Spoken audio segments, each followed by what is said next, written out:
Muito bom dia a todos. Bom dia. É para nós sempre uma grande felicidade aqui nos podermos encontrar, porque é uma casa que nós já visitamos desde que éramos desta altura, não é? Portanto, temos aqui muitas memórias e, portanto, ficamos sempre muito felizes por aqui nos encontrarmos, porque temos muito boas recordações e porque sabemos que temos aqui connosco corações muito fraternos, verdadeiros companheiros de jornada e, por isso, em nome de Jesus, agradecemos a oportunidade. E vamos então começar esta palestra recordando o poema da gratidão de Amélia Rodrigues, psicografado por Divaldo Franco, onde nós somos convidados, pelas mais diversas possibilidades, a sentirmos-nos gratos por tudo aquilo que temos ao nosso dispor para vivermos, para experienciarmos aquilo que é o milagre da vida. O que inclui também a dor e a dificuldade. Invariavelmente, todos nós temos na nossa vida dificuldades, dores, sofrimentos. Para uns, é aquilo que eles mais desejam fruir, mas que nunca alcançam. Para outros, é a suposta oportunidade banhada em ouro que, quando vamos a descobrir, está envolta em desditas e tristezas.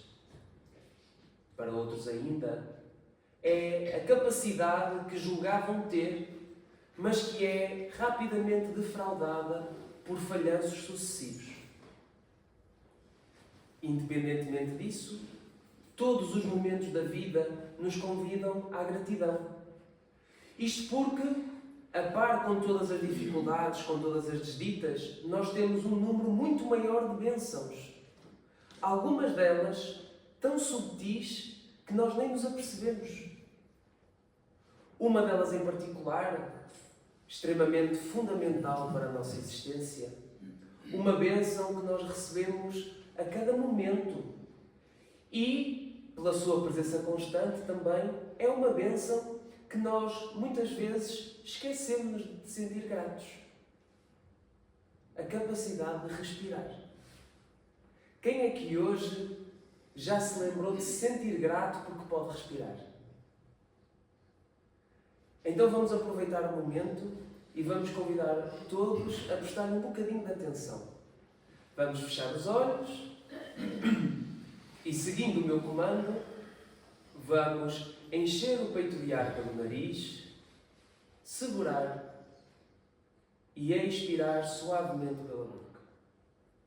Mais uma vez. Encher, segurar e expirar suavemente. Uma última vez. Encher o peito de ar, segurar e expirar. Esta é uma verdadeira bênção que nós temos na nossa vida. E é extraordinária, além da nossa capacidade de compreensão, o quão bom é nós podermos respirar conforme entendemos. Rápido, lento, superficial, profundo. Aquilo que nos acontece muitas vezes é que, apesar dos nossos recursos, apesar das nossas possibilidades para fazermos face às dificuldades que encontramos, muitas vezes sentimos-nos paralisados. Sentimos-nos a sufocar. Achamos que não conseguimos superar a situação. Mas como é que nós nos sentiríamos se de facto estivéssemos verdadeiramente paralisados? Se para além disso não conseguíssemos respirar autonomamente, se precisássemos de uma máquina para respirar por nós? Seríamos capazes de nos sentirmos gratos? Seríamos capazes de ter uma postura jovial? Será que seríamos capazes de tentar tornar os nossos dias o mais bonitos, o mais coloridos possíveis e assim como o dia daqueles que estão à nossa volta? Com isto, nós não estamos de forma alguma a menosprezar as dificuldades que cada um passa, porque nós próprios, mesmo com o conhecimento da doutrina espírita, sofremos e muito com as dificuldades que nos batem à porta. Aquilo que convidamos todos é a olharmos para as dificuldades de uma outra perspectiva. E para isso, vamos trazer uma história de amor e superação. Então vamos viajar no tempo para junho de 1957. Nessa tarde, o céu estava com um tom acinzentado. Havia uma manta de nuvens que impediam que os raios de sol passassem com grande força, mas ainda assim era aquilo que podia ser considerado uma tarde solarena em Inglaterra. Por baixo dessa manta de nuvens temos uma enorme mansão, típica do extrato social médio-alto de Inglaterra da época. A mansão estava acompanhada de um extenso relvado, muitos metros, que em volta era delimitado por um bosque. Essa tarde era uma tarde de convívio e celebração. E então no relvado nós podemos ver um conjunto de cavalheiros que disputavam, ainda que amigável, de forma fervorosa, um jogo de cricket. E mais acima, junto das mesas onde estavam servidos o chá e os aperitivos diversos, encontrávamos as damas, que observavam o jogo, ou pelo menos faziam de conta. No relvado, vamos então dar destaque à nossa personagem principal. Este jovem era um jovem alto, de porte atlético, cabelo sempre muito bem arranjado, muito enérgico, muito bem parecido, ainda que com um sorriso típico à britânico. E ele estava no meio do jogo, super focado, altamente compenetrado naquilo que se estava a passar. Mas, no decorrer de um lance, ele desviou o olhar e avistou algo. Algo que de imediato lhe captou a atenção. Ele ficou paralisado a olhar para aquilo, boquiaberto, e quando deu por si, comentou de si para si próprio: meu Deus, o que é aquilo? O aquilo que lhe tinha chamado a atenção era uma silhueta feminina, cabelo escuro, nos seus tenros 22 anos, um tom de pele quase de porcelana, vestida de forma muito elegante e sentada numa pose de toda a etiqueta que se pedia às damas da época. O seu nome era Diana. Robin ficou completamente bloqueado com o semblante dela. Só que ela nem sequer estava a prestar atenção ao jogo. Mas ele estava decidido a fazer alguma coisa quanto a isso. E então, o momento do jogo proporcionava-lhe a oportunidade perfeita. Era um lance em que ele ia para batedor. E se ele conseguisse pontuar, ele ganhava o jogo. E por isso, se ele o fizesse, de certeza que ela ia ficar completamente caidinha por ele. Então, ele reuniu toda a sua concentração, posicionou-se e assim que a bola veio, a bola foi com igual velocidade. E quando deu por ele, já estava rodeado pelos colegas que, aos gritos e aos saltos, pegavam nele e o atiravam ao ar por ter ganho o jogo. Ele aproveitou o ponto de vista vantajoso quando o atiravam ao ar e deixou descair o olhar para ver Diana, que nesta altura de certeza que estaria de olhos colados nele. Mas ela nem sequer se apercebeu. No entanto, não havia problema, porque ele era um jovem persistente e ele ia enfrentar a fera. E então, terminados aqueles festejos, dirigem-se todos para as mesas para o chá e ele então decide ir dirigir-lhe a palavra. Mas ela, sem olhar para ele sequer, murmurou umas frases de rejeição. No entanto, não tinha sido tudo prejuízo, porque ele trazia agora uma informação importantíssima. Ele conseguiu sacar-lhe a informação de que ela estaria no baile que ia haver no sábado. Então ele teria uma segunda ronda para a encantar. Avançamos até sábado. Robin chega à mansão. Estava a usar o seu melhor fato, cabelo aprumado, muito cheiroso, e assim que ele entra pelos portões, pelas portas da sala para ter acesso ao grande salão onde ia haver o baile, ele passa a olhar pela multidão à procura de Diana. E foi como como se o destino quisesse que ele a encontrasse, porque, a seu ver, parecia que toda a gente se tinha afastado. Parecia que todos os candeeiros tinham projetado a luz sobre ela, e ele rapidamente a encontrou, sentada elegantemente junto ao bar, com um vestido ainda mais bonito do que o outro dia, um vestido azul, que a dotava de uma classe incomparável. Quando deu por ele já estava a flutuar na direção dela. Chegou e abordou-a de novo, com o seu carisma natural. Mas ela, mais uma vez, sem olhar para ele, murmurou mais umas palavras desinteressadas. No entanto, num piscar de olhos, ela deu por si e já não estava junto ao bar sentada. Já estava no meio do baile.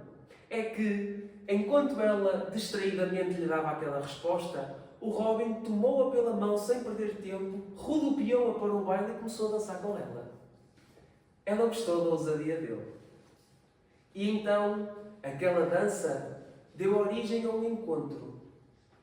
E o encontro deu origem ao amor entre os dois. Não se passou muito tempo e estavam ambos muito felizes, muito apaixonados, agora já casados, num avião a sobrevoar o Quénia, aquela que seria a nação que os ia acolher por motivos profissionais durante os próximos anos. Tudo parecia prometer venturas infinitas. E a verdade é que foi nesse clima que se passaram os 2 anos seguintes. A deslocação para o Quénia foi feita com mais 2 casais amigos que também os acompanhavam nessas lides profissionais. E, estando nós agora em 1959, aquele grupo de 6 pessoas agora era um grupo de 6,5, porque dentro de poucos meses nasceria Jonathan, o primeiro filho, o único filho de Diana e Robin. E tudo continuava naquele clima maravilhoso. Certa noite, Robin acorda repentinamente. Ele estava ensopado, um estado febril muito intenso. Um mal-estar generalizado, cambaleante, começa a pedir ajuda. Rapidamente o levam a um médico e o médico começa a examiná-lo. Palpa um braço, palpa o outro, a perna direita, depois a perna esquerda. Robin não sentia o corpo. Rapidamente o médico chamou as enfermeiras e ali na presença do Robin fizeram uma roda para discutir o plano de ação, porque era preciso uma ação imediata. E a discussão foi interrompida por um sussurro muito suave, mas forte o suficiente para chamar a atenção do médico. O sussurro era de Robin, que, reunindo todas as suas forças, dizia: "Não consigo respirar." E o médico, mal ouve aquilo, vira-se e o Robin repete a mensagem, mas desta vez já não saiu o som. Ele só ouviu Robin a murmurar, só os lábios mexiam. E então ele percebeu que ele estava de facto a asfixiar. Ordenou que de imediato lhe fosse despejado um saco de gelo no corpo. E sabia que a única opção de o salvar era através de um ventilador, mas com a constrição que ele tinha na laringe não era possível entubá-lo. Então teriam que fazer uma abertura na traqueia para inserir o tubo diretamente. Dessa forma, conseguiram, por momentos, salvar o Robin. Entretanto, fazem os devidos exames e chega o diagnóstico: poliomielite. Uma doença infecciosa que se aloja no sistema nervoso central e causa uma paralisia do corpo, incluindo dos músculos respiratórios. Então o Robin não poderia mais mexer o corpo, não poderia mais respirar autonomamente. A medicina da época e a engenharia, de mão dada, já tinham crescido o suficiente para termos ventiladores mecânicos. E, portanto, ele conseguia ter um ventilador que automaticamente respirasse por ele. Mas pouco mais havia a fazer. Começava assim o grande pesadelo da vida do Robin. Quando as circunstâncias o permitiram, após o nascimento do Jonathan, a Diana tomou as devidas providências e conseguiu o apoio militar de Inglaterra para que eles os três fossem transportados de volta, porque Robin precisaria de ser instalado num hospital com enfermarias especializadas. E assim foi. Foram transportados e Robin é levado então para o tal hospital. É conduzido na cama para a enfermaria e ao entrar ele vê uma sala típica dessas enfermarias britânicas da época. Uma sala ampla, mais ampla do que este salão. Um teto com o dobro da altura. Tudo numa madeira escura. Um ar frio, pouco acolhedor. Ao fundo, uma grande janela que era insuficiente para trazer grande luminosidade, porque o céu era sempre um tom cinzento. À frente da janela, a pequena secretária, onde o médico assistente tratava dos seus assuntos. E nas laterais, par a par, separados por cortinas, tínhamos uma dezena de homens na mesma condição de Robin, cada um com o seu ventilador mecânico. O silêncio seria sufocante, não fosse ele pontualmente interrompido pelo som do salto alto das enfermeiras que circulavam pela zona e pelo som do aparelho ventilatório que cada um tinha, que de forma sincronizada e rítmica enchia e esvaziava. Esta era a nova realidade do Robin. Diana diariamente estava presente na enfermaria para o visitar. Sempre muito bondosa, sempre disposta a levar-lhe palavras de conforto e de carinho. Mas a doença era implacável. E a pouco, Robin entrou numa difícil depressão. A presença da Diana, que no início lhe era um alento, agora era um peso. E tanto eles se foram afastando emocionalmente, que a certo dia é barrada a entrada à Diana, a pedido de Robin, que não queria mais que ela o visitasse. Ela, no entanto, era mais teimosa que ele. Fincou o pé e todos os dias aparecia. Robin não conseguia falar. Ela era a única que de imediato lhe percebia o que ele murmurava com os lábios. Mas a forma que ele mais utilizava para se expressar era fazendo uma cara feia e virando-lhe a cara. Mesmo assim, ela não desistia. A depressão foi tomando conta e não tardou muito até ele lhe pedir para ela o deixar morrer. Ela recusou-se. E fazia-lhe apenas um único pedido. Havia apenas uma coisa que o coração dela queria despertar nele. Uma única coisa que ela pedia que se concretizasse. Só essa uma única coisa. Ela pedia-lhe que ele vivesse. Por ele, por ela e pelo Jonathan. Existe uma frase muito célebre de Alan Saunders, que foi popularizada por John Lennon, que nos diz que a vida é o que acontece enquanto nós estamos ocupados a planear. E é uma das frases que melhor traduz a nossa existência, porque nós achamos que temos as cartas todas contadas. Achamos que sabemos como é que o nosso dia vai correr. O que é que nos espera a semana, o que é que nos pede o mês. E a verdade é que, de súbito, o lápis divino rapidamente nos reescreve o rumo. Nós sabemos que devemos confiar em Deus, mas muitas vezes esgotam-se as nossas resistências morais e nós damos por nós próprios a questionar: porquê, meu Deus? As lágrimas escorrem-nos abundantemente pelo rosto. O sono deixa de ser repouso. As dificuldades agigantam-se e repetem-se diariamente.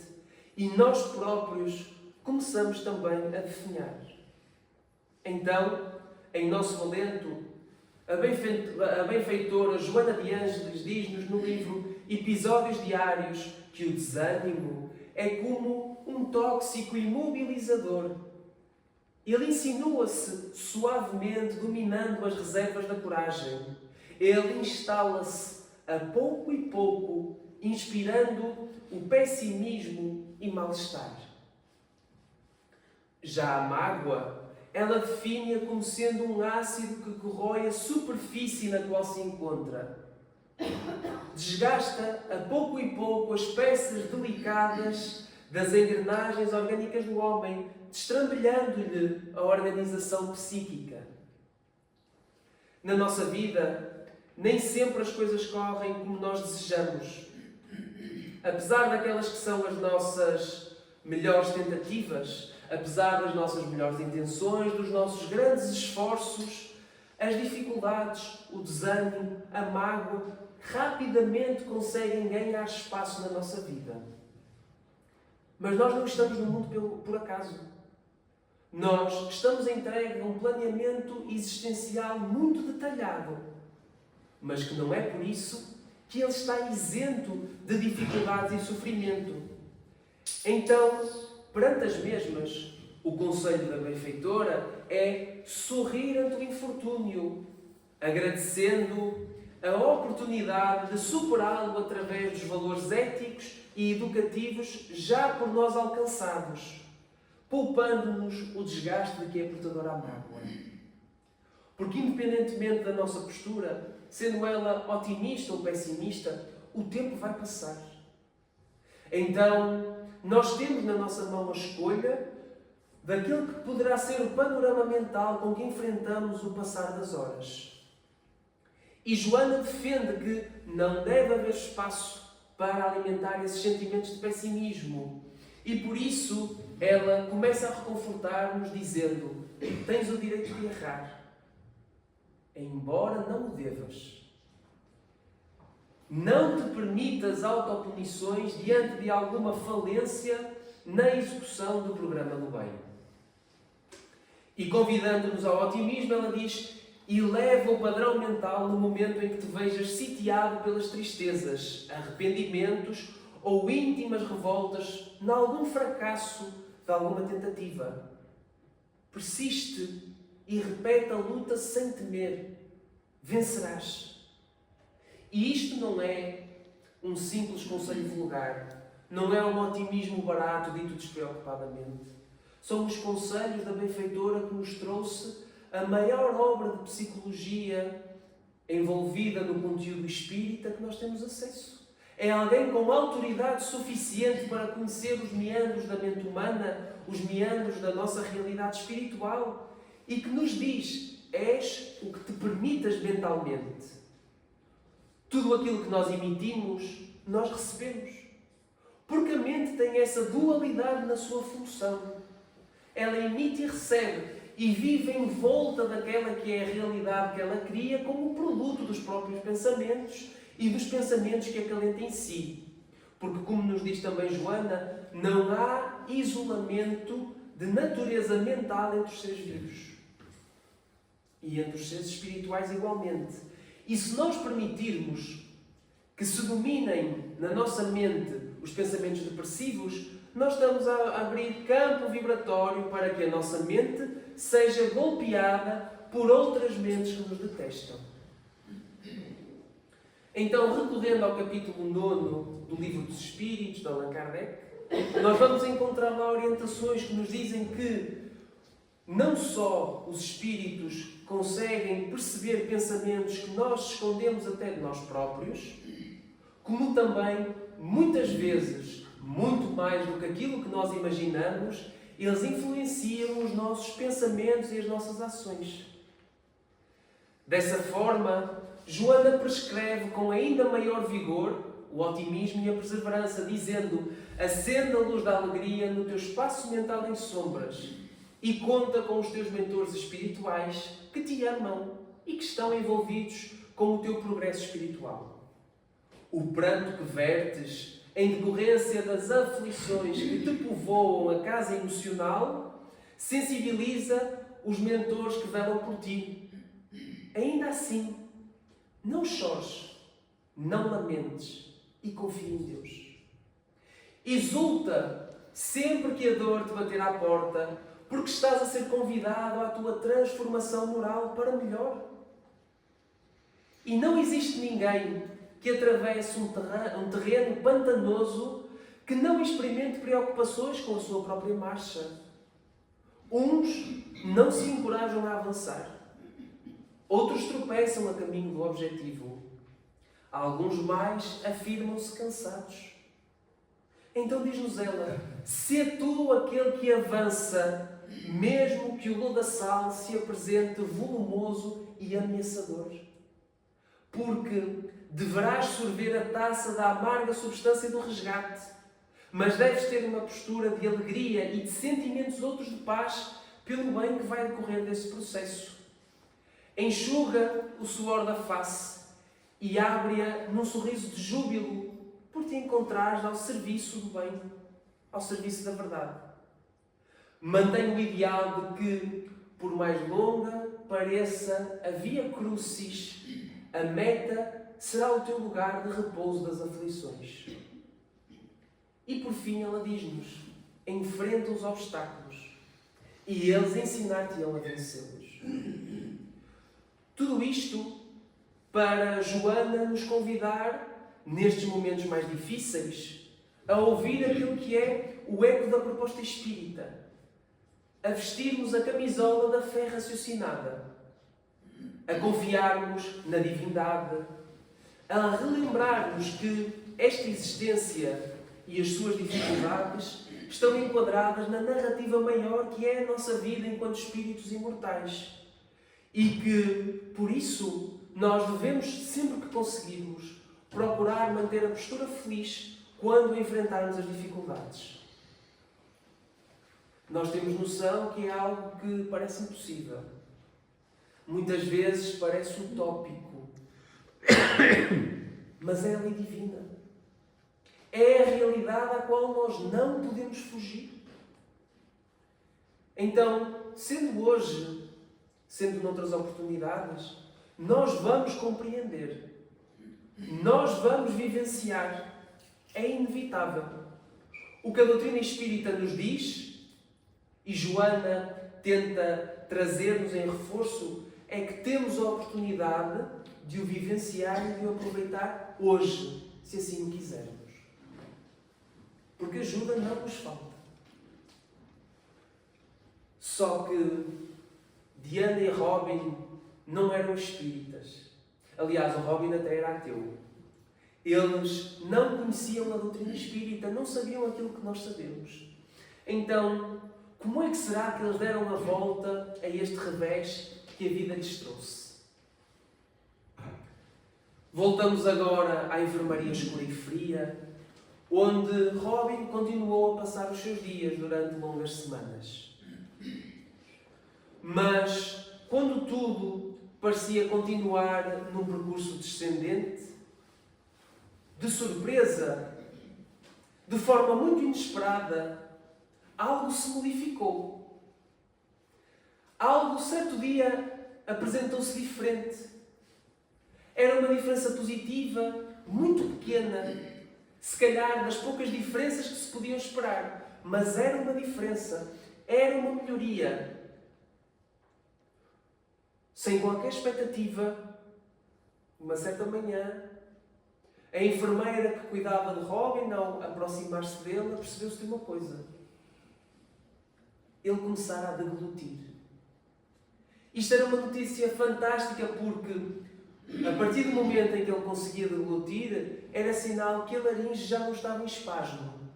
E ainda que o ventilador continuasse instalado pela traqueia, ele agora poderia utilizar algum do ar residual para falar, porque o ar já conseguia sair. Então, à medida que o Robin ia recuperando a fala, à medida que ele se podia expressar agora mais livremente, o seu amor para com Diana também voltava. Os dois podiam conversar agora. Podiam dissipar o amargor daquela distância que tinha sido imposta pela doença.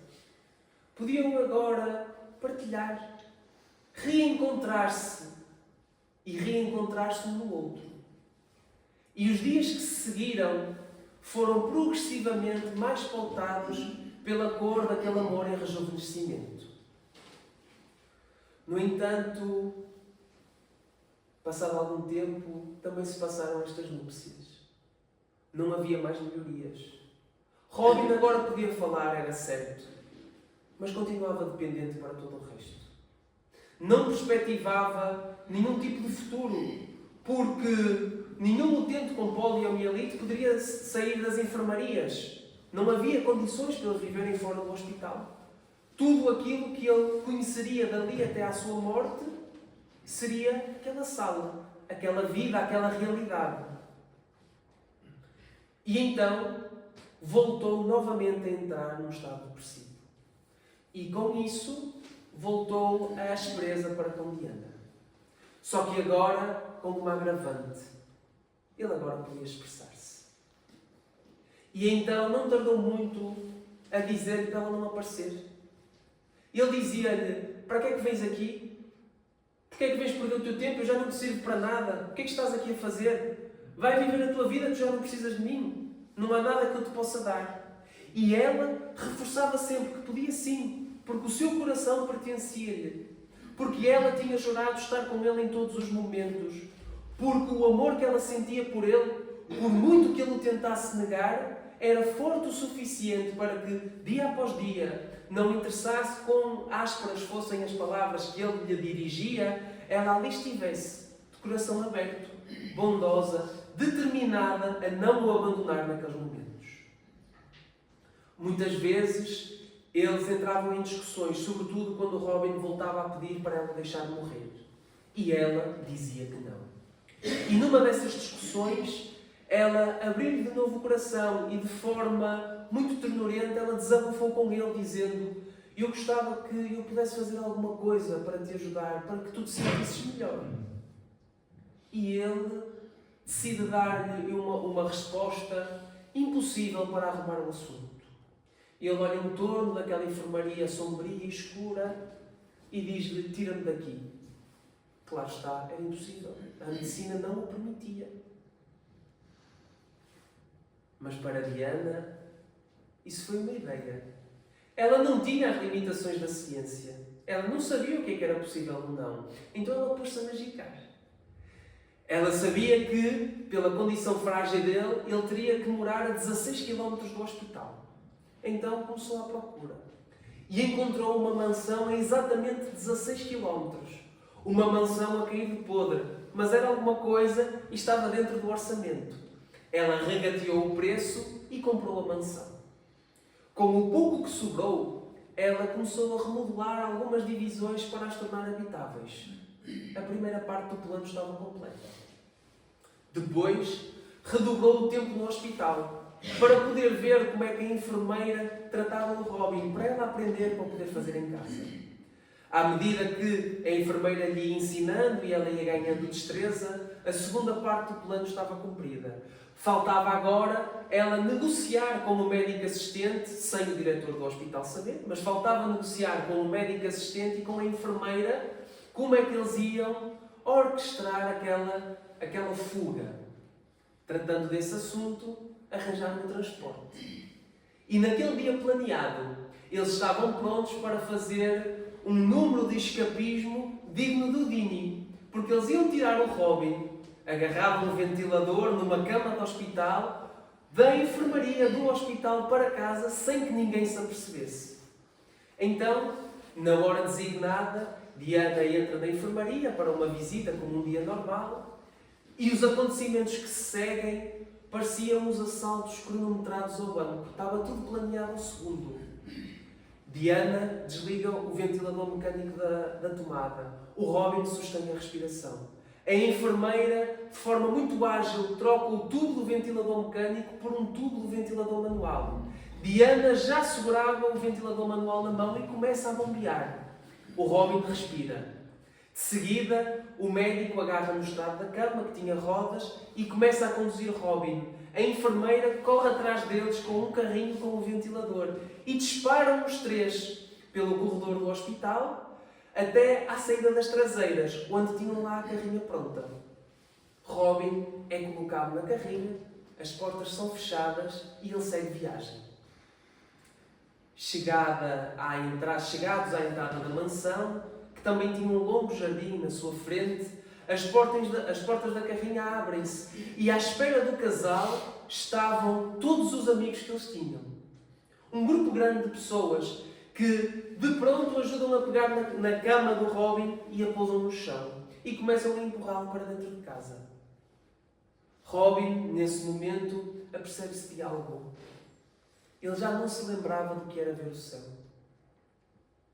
Ele já não se lembrava de como, apesar daquelas nuvens densas que impediam a passagem dos raios de sol, se ele olhasse diretamente, elas magoavam um bocadinho os olhos. Ele já não se lembrava de como é que sabia sentir a brisa fresca a acariciar-lhe a face. Percorrendo o jardim, levam-no para o quarto, onde tinha uma cama destinada para ele e logo ao lado, coladinha, uma cama destinada para Diana. Instalam-no e vão agora ao passo seguinte: trocar o tubo do ventilador, colocar o ventilador mecânico, ligá-lo à tomada. Tudo funcionou. Robin respirava e estava em casa. E pela primeira vez na história da humanidade, um utente com poliomielite pôde viver fora do hospital. Rapidamente o humor de Robin foi melhorando. As coisas foram tendo outro aspecto progressivamente. E ele, pela primeira vez, reconhece, olha e fala para Jonathan. Porque até então a depressão era tão profunda que ele não reconhecia sequer o filho. Com essa mudança de humor, a vida tomou outra normalidade, porque o Robin era uma pessoa de pessoas. Ele gostava de estar acompanhado, então, muitas noites os amigos eram convidados e estavam lá todos no quarto, num convívio como faziam antigamente. E numa dessas noites, Robin tinha lá um grande amigo deles, Teddy Hall, um engenheiro professor em Oxford. E Robin tinha uma ideia que estava ali na cabeça dele, ele andava a matutar e decidiu apresentá-la. Ele pergunta a Teddy se não era possível construir uma espécie de cadeira onde se pudesse ter uma bateria para alimentar o ventilador para que ele pudesse ser transportado lá para fora. Algo que nunca tinha sido sequer imaginado.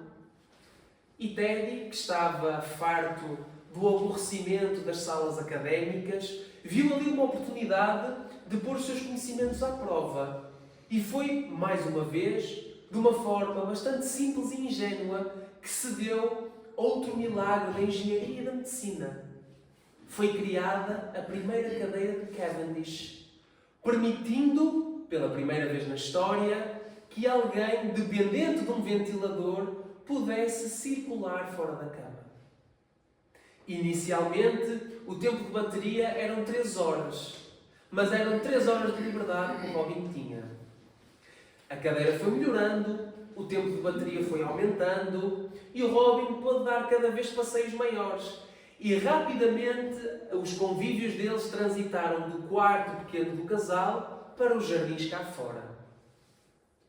No entanto, para Robin, mais uma vez, isso já não era suficiente, porque a Diana tinha muitas leads na cidade e ele gostava de a poder acompanhar.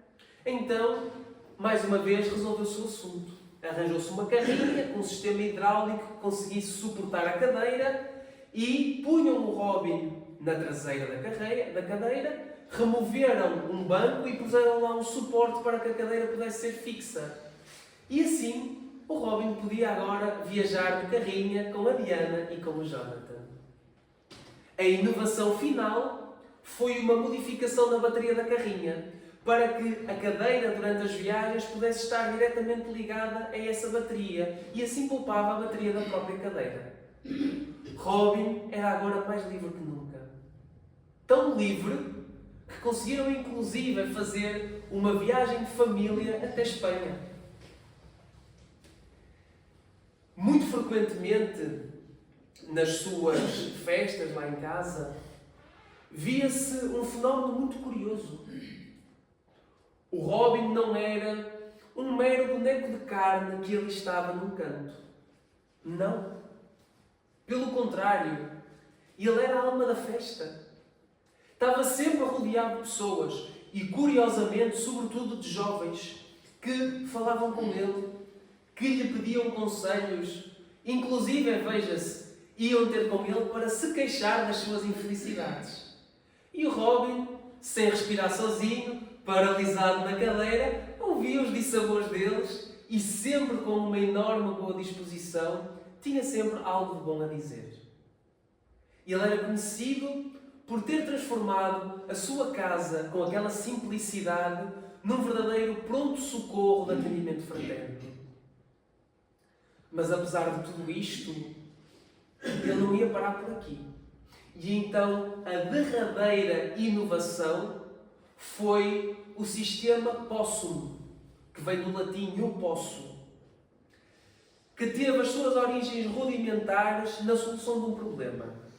Porque Diana tinha que estar sempre a interromper as suas tarefas para ir ao quarto ou ao alpendre a ver se o Robin precisava de alguma coisa. E ele não queria ser esse incómodo para ela. Então o Teddy instalou-lhe uma almofadinha no lado da cadeira que ele, dando uma cabeçada, porque era a única coisa que ele podia fazer, acionava um sininho. E ela, quando ouvia o sininho, sabia que ele precisava dela. Depois modernizou. Passou uma campainha elétrica. Ele dava o toquezinho e ouvia-se a campainha. E a partir deste sistema tão simples, integrado numa rede muito mais complexa, surgiu o sistema Possum, que pelo mesmo toque permitia à pessoa que utilizava o sistema ligar e desligar a televisão, atender e rejeitar chamadas telefónicas, acender e apagar a luz e ligar e desligar o aquecimento da sala. E foi assim que milhares de pessoas que não conseguiam controlar o próprio corpo tinham agora a possibilidade de controlar o próprio ambiente.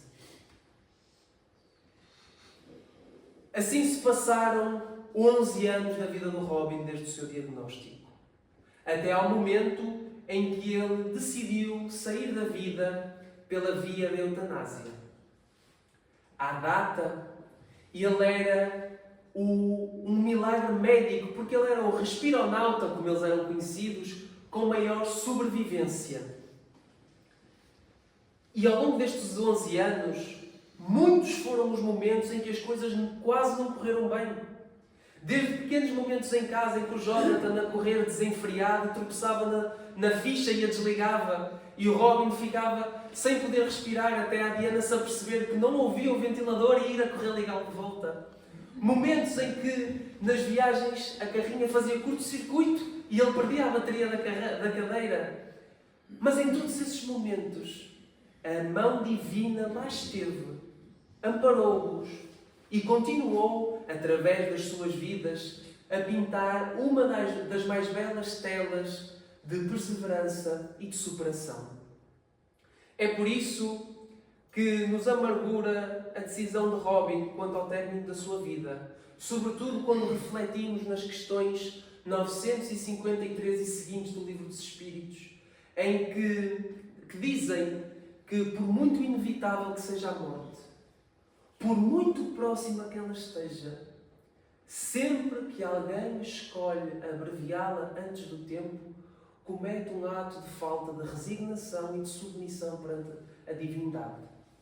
E, como consequência, esperará uma expiação de gravidade equivalente à gravidade da falta. Ainda assim, a sua obra, o seu exemplo e o seu contributo inspiram-nos. Mas, acima de tudo aquilo que Robin tenha feito, quem mais nos inspira é Diana, porque ela foi a peça fundamental. Não houvesse Diana, Robin não teria tido a vida que teve. Não teria sido um desafio àquilo que se achava mais que estipulado como regras da ciência, regras da medicina, regras da engenharia, e sem dúvida não teria conseguido ser o alento, ser o companheiro para tantos quantos ele foi. Ela, que ao longo de 12 anos, em nenhum momento pensou em si, sempre abnegada, sempre fiel, com uma boa disposição inabalável, para a qual o cansaço não tinha sequer forma de acompanhar, de perturbar. Durante esses 11 anos, aquela menina inicialmente mimada, que nem se dignava a olhar para Robin para o rejeitar, foi forjada pelas dificuldades da vida numa verdadeira mulher, capaz de ter ultrapassado uma série de dificuldades e provações que muitos nem sequer sonhariam ter forças para acalentar. então não nos é possível, de forma nenhuma, pensar na vida e obra de Robin sem considerar no seu centro a sua grande coautora, que foi Diana. Por isso, ante as dificuldades e convidados à perseverança, relembramos os conselhos amorosos de Joana e relembramos também aquela célebre passagem em que o Mestre nos diz: pedi e obtereis, buscai e encontrareis, batei e abrir-se-vos-á, porque aquele que pede, obterá, aquele que procura, encontrará, e aquele que bate, abrir-se-lhe-á. Porque qual dentre vós homens vos pede o vosso filho um pão e lhe dais uma pedra? E porque o desfecho do Robin também foi contrário à lei divina, relembramos outra frase do Mestre: aquele que perseverar até ao fim será salvo. Resta-nos então a certeza de que a misericórdia divina está sempre presente e que no seu devido tempo o Robin terá a oportunidade nova, certos, no entanto, de que lhe exigirá um novo testemunho. E para nós, sempre que parecer faltar a força, que não falte a prece, que não falte a confiança, que não falte a procura no auxílio divino, porque se a prova não terminar, a ajuda chegará. E quando a prova terminar, porque não é uma questão de se, é uma questão de quando. Quando a prova terminar, nós teremos a certeza de que vencemos as nossas más tendências. E por isso, o nosso pedido é que a fé em Deus possa embalar-nos em paciência e possa dotar-nos de firmeza ante as dificuldades, certos de que não interessa o seu tamanho, não interessa as condições. Aconteça ela de a forma que acontecer, Deus sempre provirá.